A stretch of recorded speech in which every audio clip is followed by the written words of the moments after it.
শুনতে অবিশ্বাস্য মনে হলেও ঘটেছে এমনই এক ঘটনা।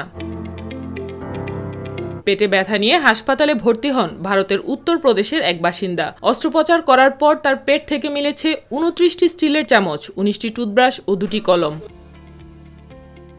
হাপুরের এক হাসপাতালে বিরল ও জটিল অস্ত্রোপচারের মাধ্যমে 35 বছর বয়সী এক ব্যক্তির পেট থেকে মোট 50টি জিনিসপত্র বের করা হয়।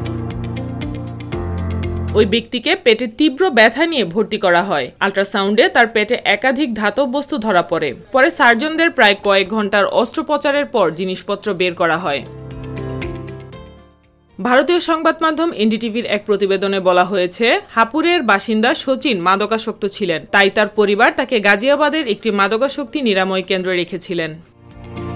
চিকিৎসকরা জানিয়েছেন, রোগী মানসিক ব্যাধিতে ভুগছিলেন। তিনি 1 মাস আগে গাজিয়াবাদের একটি নেশামুক্তি কেন্দ্রে ছিলেন। সেখানে দুর্ব্যবহার ও খাবারের অভাবের কারণে রাগ ও অসহায়ত্ব থেকে তিনি অস্বাভাবিকভাবে এসব জিনিসপত্র গিলে ফেলেন। ঘটনাটি পুনর্বাসন কেন্দ্রে মানসিক স্বাস্থ্যসেবার মান নিয়ে প্রশ্ন তুলেছে। তবে জানা যায়, অস্ত্রোপচারের পর রোগী এখন সুস্থ আছেন।